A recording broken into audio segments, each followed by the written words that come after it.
Lost in a city you hate. That's tough. Happy New Year! I love a new year. I love a new month. Sometimes I love a new day. Sometimes I wake up and I'm like, yeah, do I have to? So here we are. And we have a great question from a listener, of course, positioned to me and Katie, but I am flying solo today and really, I don't know, I can fly solo, like I can do this, and I can also do this with Katie, and I love both. This comes from a male, late 30s, lives in Los Angeles. He is an actor and writer. He says, "Hey, Emily and Katie, thanks for doing this. I'm having a difficult time finding my footing in a new city." I love this. A less diplomatic, more honest way of saying this is that I hate Los Angeles. Yeah, okay. Hence my question. How can I be truthful about my circumstances without being defeatist? On the flip side, is there a line that separates positivity from delusion? I feel I once knew how to answer these questions and live in them, but I've lost my way. Like that's the first thing that comes up for me. Lost when you're in your hometown is more tolerable, right? So finding your footing is actually what I want to focus on, which is essentially what I think you're saying. I once knew how, and now I'm lost. So the first thing that comes up for me is, how did you find your footing before? So how did you answer these questions? You said you once knew. And I have a feeling you once knew because there was some stability in your life. There were values that you lived by. Maybe some of that felt amorphous or felt intuitive, or you don't have the words, or you do have the words of how you answered questions like this before. And I think you're really asking the question, like, how do I trust myself in this new city with this difficult feeling, with maybe my proclivities of being defeatist or my proclivities of being positive to the detriment of trusting myself. So here's what I know for sure about trusting yourself. So again, the first thing we're really looking at is, how have you answered these questions in the past? The second sort of chunk of time would be spent on, does that still feel right for you? Right? So you trusted yourself before, you can trust yourself again. Nothing like a move. Nothing like a move to a city, a big city, and then realizing, like, I don't like it here, to get you kind of reevaluating or auditing the way that you make decisions and answer questions. So we're going to get you clear again, right? It doesn't mean the complexity is going to be reduced. You are still who you are maybe even still where you are. But what feels like a good decision-making matrix for you? And I say matrix intentionally. Katie taught me this. We actually have a spreadsheet that helps you do this. Once you've determined what your values are and weighs options. You know, what I hear in this question is also like, would moving change things? I don't know. I'm going to give you permission, though. You can make that choice for sure.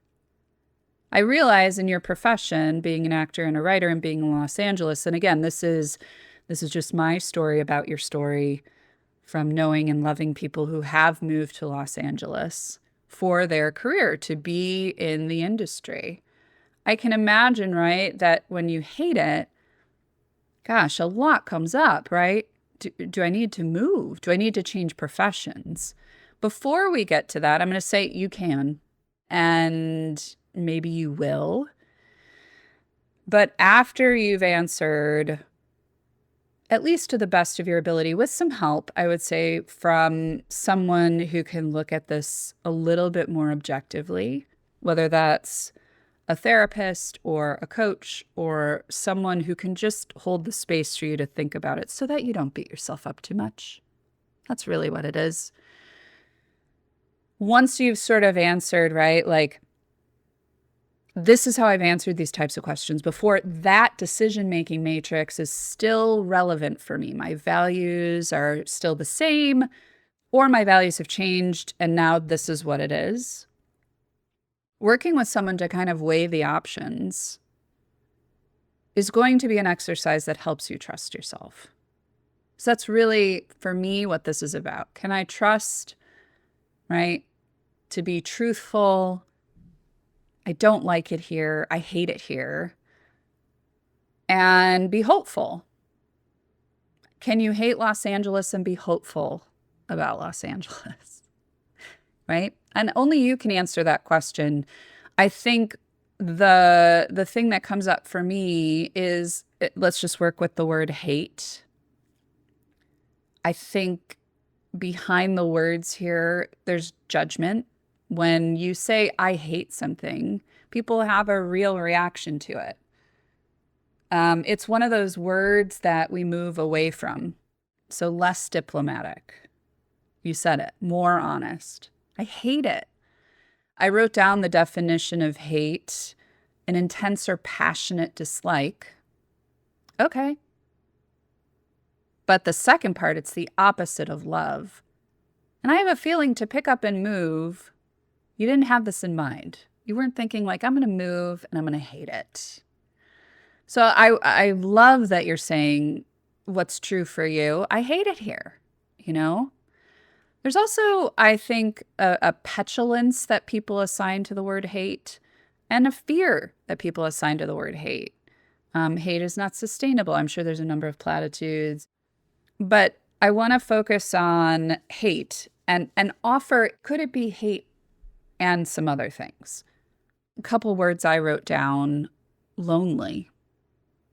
We can solve for hate, by the way. We can also solve for loneliness. We can solve for fear. So if you hate Los Angeles, and that is the truth, I want to go deeper with you on, like, what else? You know, hate has a finality to it that I think is appropriate. And because you're in this, like, in-betweenness, what else? And when I say we can solve for loneliness, part of what I want to come back to then is this first part: finding your footing. I don't know how you found your footing before. You'll notice that I introduced, like, I'd bring someone else in on this with you. A lot of coming to a new place is we struggle to find community. So could finding your footing have something to do with, you know, I need help. I need people. I know why I moved to LA, but now that I'm here, I hate it. And I also feel lonely, and I also feel afraid. And so how can I honor all of that and take another step forward? And usually it's best done with other people. So, you know, there's a lot of nuance here. The opposite of where you are isn't, I love Los Angeles. I mean, there might be days even where you do love Los Angeles. But again, how did you answer this before? There's a lot that can be uncovered in that, how to answer these questions. Once you've got that formula, can you apply it to this I hate Los Angeles? I think behind this question too is like, now what do I do? You know? And I think what you do is take a look at what is true for you now and trust yourself that you have a way forward that just isn't Mm, hmm. Let me think about this. Trust yourself that you can hold, that you hate Los Angeles, and you can be honest, and you can be positive, and you will not fall into being defeatist and delusional. Trust yourself that you know how to answer questions like this. And right now, you need help to do that. And again, that can come as formalized help. That can come with awareness of why you hate Los Angeles. Like, what do you hate? And it can come from having more nuance around I hate it and I'm lonely, I'm afraid.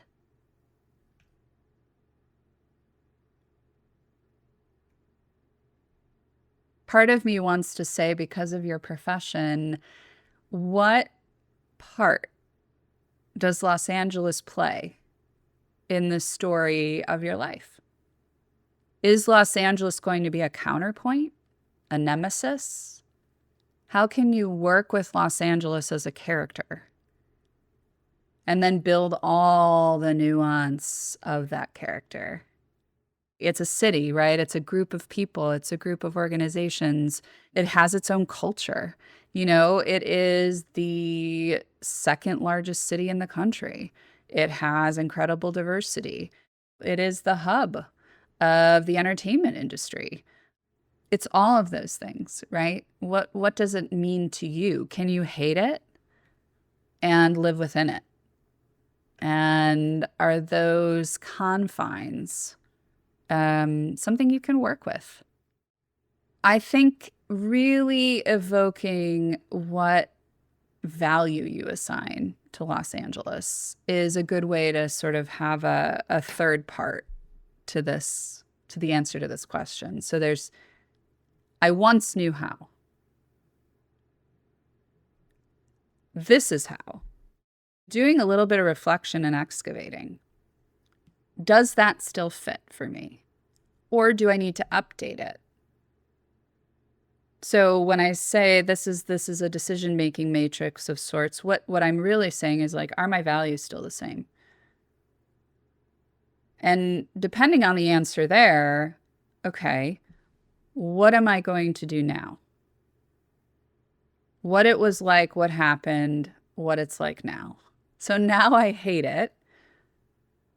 I hate it for the following reasons. You do that work of, like, what is it about it? Why did I move here? What is it that I hate about it? And then you give Los Angeles a part in your story, the counterpoint, the nemesis, and you work with it. You work with it because no matter where you live, this is a part of your life. This is something you're living through. This is something that could potentially give you a lot to do creatively. So hate it for sure. That's the truth. But trust yourself that you are more than this particular place and that this is a part of your story and that you've had a way of getting through this before.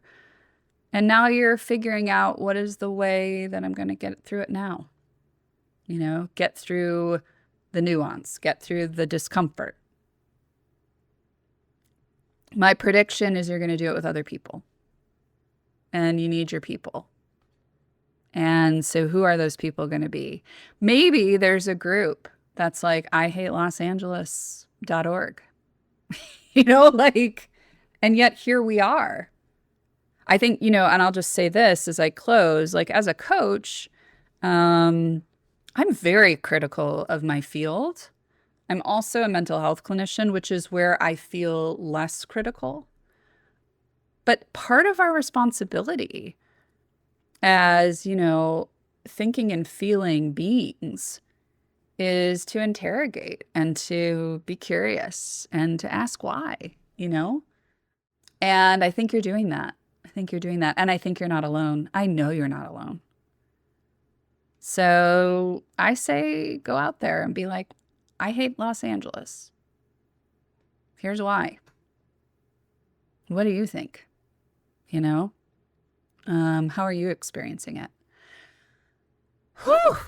We went on a journey with this one. A lot came up for me. I just want to say, like, my head hurts a little bit. It's a very heady thing to think through and talk through something like this, right? Because it is big. And I'm noticing that I want to stretch and I want to come back to presence and I want to live in this moment of here we are, you know? Here we are. And we're not alone and we got you. And we're going to help you think through what's next, you know? Because all of this is about finding the truth, finding a way to trust yourself again, and not doing that by yourself. I feel like every Ask Us Anything is going to kind of boil down to that. Practically speaking, you know, they'll be different in what we think you should do, but don't do this alone. Keep talking, keep asking. You can ask us anything, you know.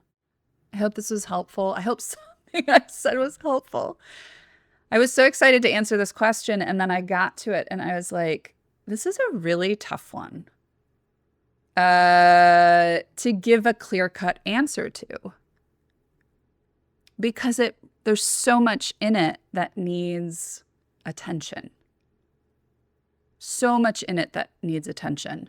And I think I initially was most attracted to the word hate. So just be really careful about I love and I hate. I mean, that's where we go, right? And to back it up and to really look at like, I'm trying to fix this for you. I don't want you to hate it. And just truly letting you hate it. Letting you hate it, you know? And from there, from that honest place, oof, we can get somewhere. I'm not afraid of it. I'm not afraid of you hating things. But I feel like as being who I am, I wanted to fix it. So I hope we didn't fix it. I hope instead we offered a way to think about it as you feel your way through this. Oh, I'm so excited to see how this lands for you. So let us know, you know, and good luck. All right. If you have a question, you can hit us up at who'smissingpodcast.com/ask us anything. Submit it there. It's totally anonymous. Your questions and your input in this process of leadership in life really helps a lot of other people. So thank you for listening. We'll see you next time.